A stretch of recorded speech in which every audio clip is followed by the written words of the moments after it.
So I wonder if we're gonna find out if it's gonna. Bleh. I wonder if we're going to see when Syed finds out that um he's gone. So does that mean that the person? Yeah, of course, the person that he brought out. That's Richards, isn't it? Richards in the hangar. How did I not? How did I not notice that before? Richards in the hangar. They have to.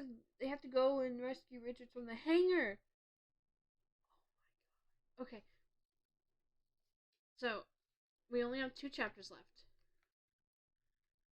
and then the epilogue.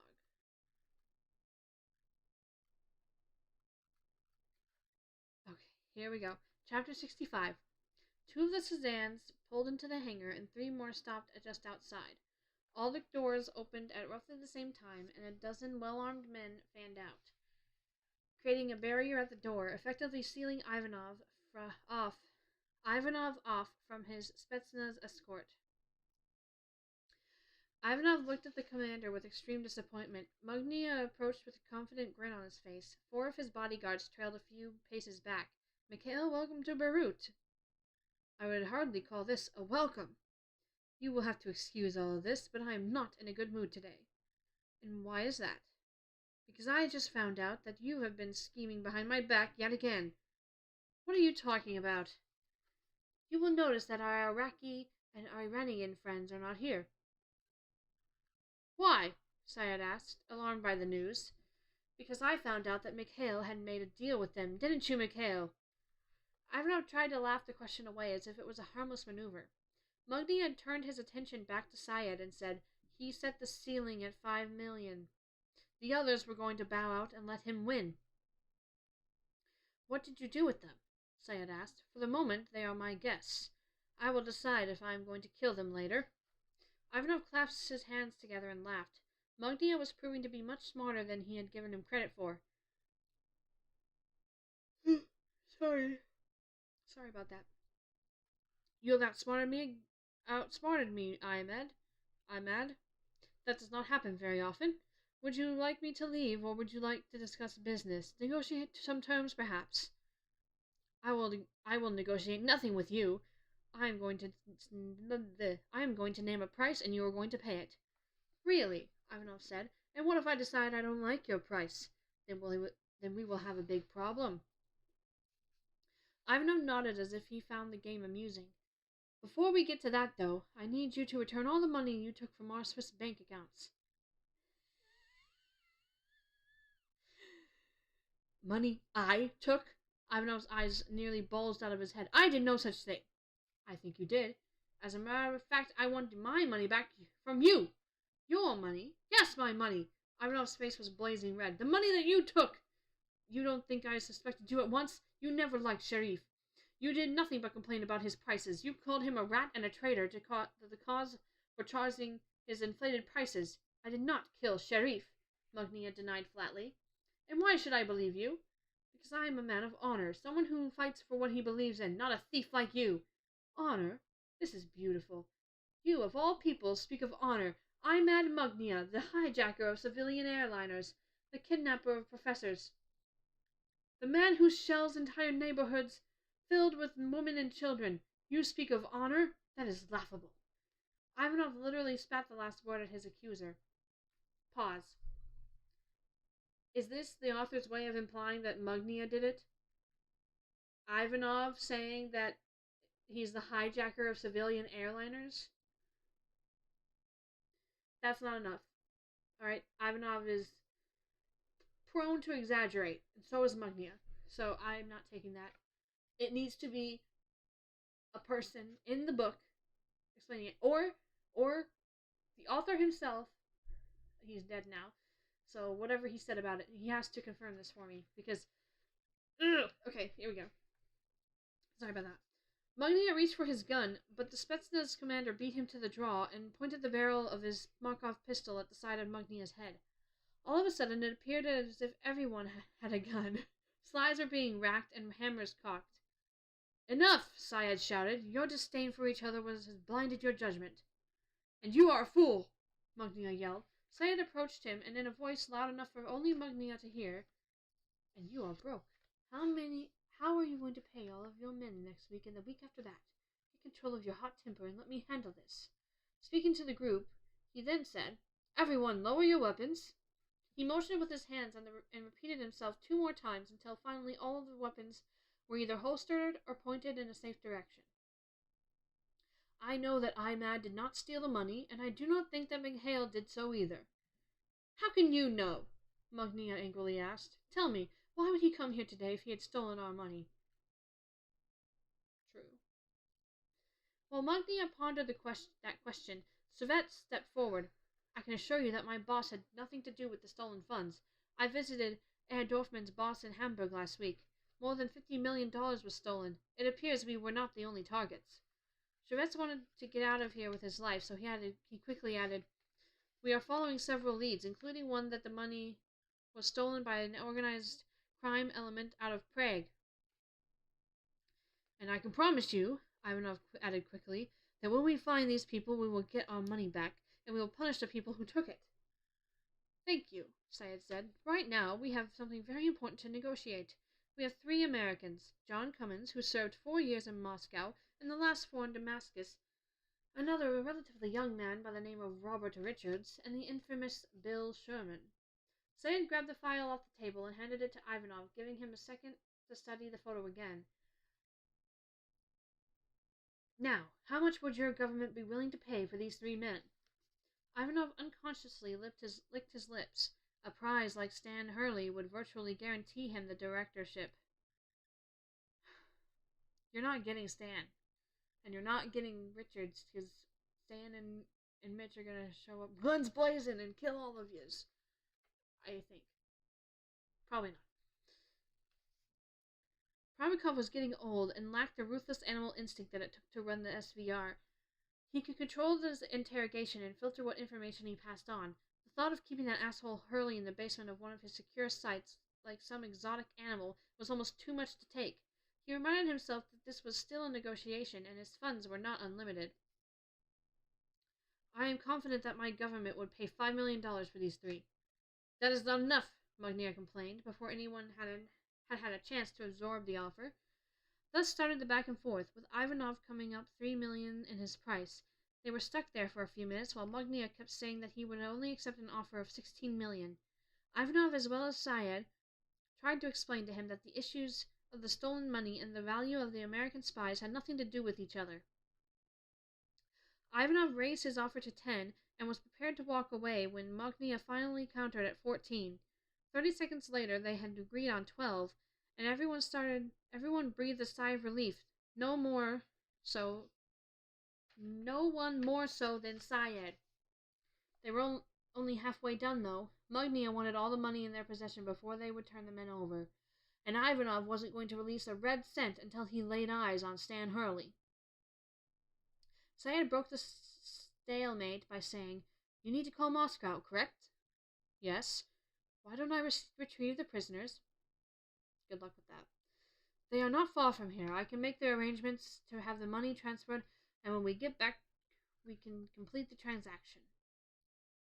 Ivanov, who wanted to get as far away from this horrible place and these horrible people as quickly as possible, leaped at the chance to expedite his departure. That is a wonderful idea. Turning to Shvets, he said, Nikolai, go with ASF and bring the prisoners back here. Mitch. Hurley. Kill them.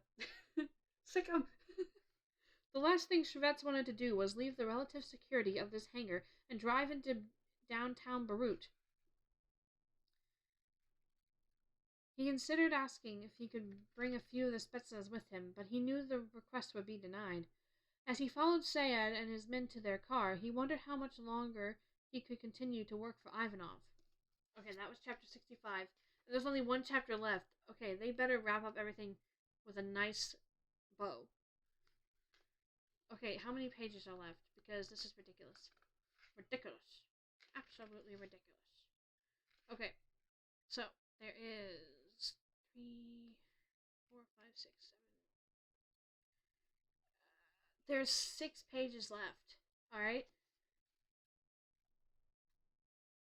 There's so much going on. Okay, I have to continue reading. I can't just stop. Chapter 66. Rapp found the knife, dug it out of the man's pants, and crossed the room. He took his gun back from Hurley and stuck it under his armpit while he cut the tape from Hurley's wrists. The tape peeled free and Hurley said, "Give me the gun."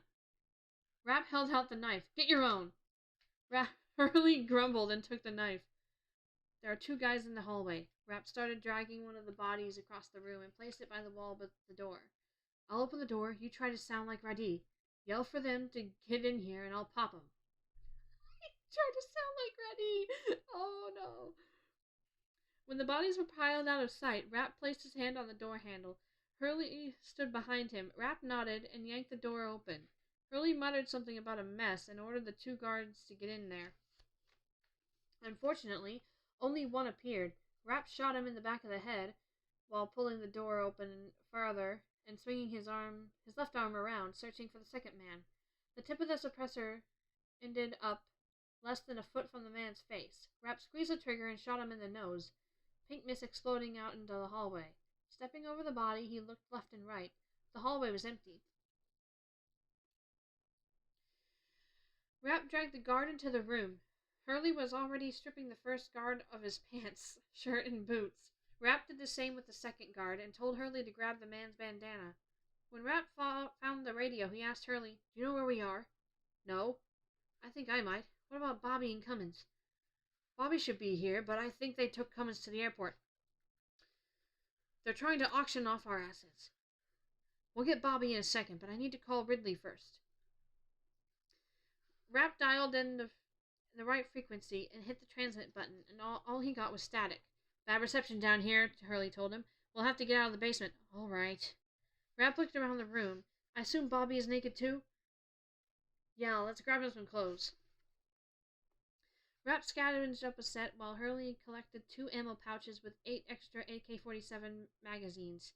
When they had everything, they tied the bandanas around their faces, and Rapp checked the hallway. It was still empty, so they ducked out, closing the door behind them and locking it. The next door was padlocked, so Rapp shot the lock off with his Beretta. Hurley opened the door and froze. There, dangling from the hook in the middle of the room, was a rope wrapped around his neck was Richard's. No!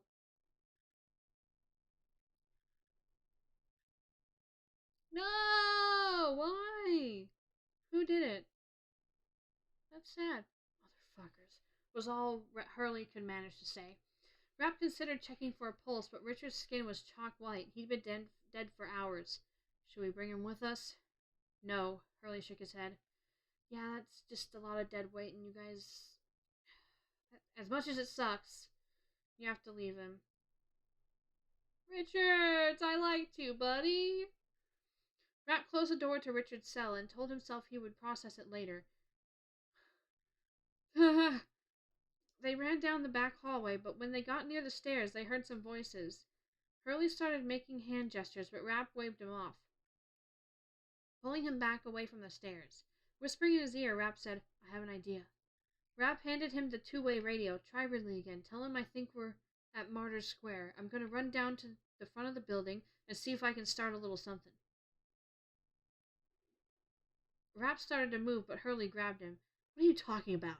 Just wait here. If I'm right, you're going to hear a shitload of gunfire in about half a minute. Then we'll make our break." Rapp pointed at the radio. "Just try to raise Ridley. I'll be right back." Rapp tore off down the hallway, slowing when he was 15 feet from the stairs at the front of the building. He stopped and listened for a moment, but heard nothing. Then there was the sound of a foot scraping along the floor and a faint voice. Rapp couldn't tell if it was coming from the first floor or farther up. He considered going back to Hurley. He could use his silenced Beretta to take out whoever was at the back of the building and then try to make a run for it. Fundamentally, though, there was a problem. They were on the wrong side of town and severely outgunned. They needed a diversion to get out of here. "What are you... McAfee... No. Sorry." "Full speed ahead," he muttered to himself as he started up the stairs. his silenced pistol in his left hand and the AK-47 in the right. He has 2 guns. Guns blazing! Kill. Midway up the steps, he got his first glimpse of a small lobby off to the left, maybe 15 by 15 feet. Rapp counted 2 heads and then 3.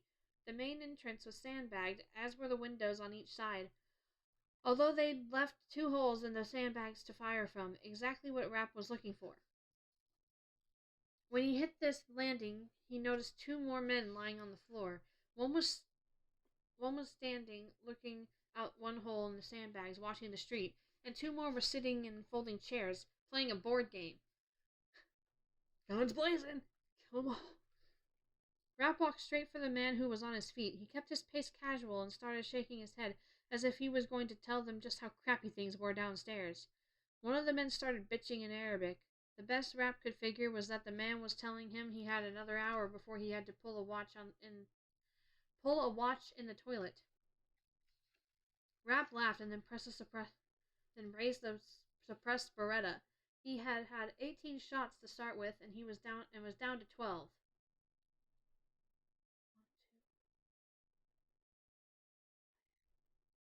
Okay.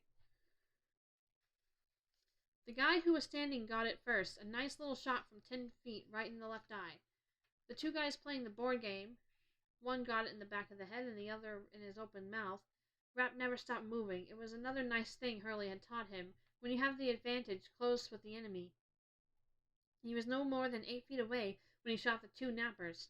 The first one was clean, but the second guy, he was off a bit on the first shot, so he had to fire 1 more to put him out of his misery. 6 shots left. Rapp glanced to his left. The hallway had been barricaded with scraps of broken office furniture. 1 second, sorry.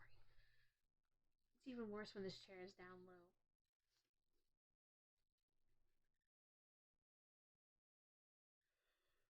Oh my gosh. The stairs going up were empty. He walked over to the little 1-by-1 foot hole in the sandbags and looked across the street. Sure enough, about 200 feet away was a similar building. This had to be Martyrs Square. Rapp slung his AK-47 over his right shoulder, stuffed the Beretta in his waistband, and picked up the dead lookout's AK-47. He gripped the rifle firmly, flipped the selector switch to full automatic, and sighted at the building across the street.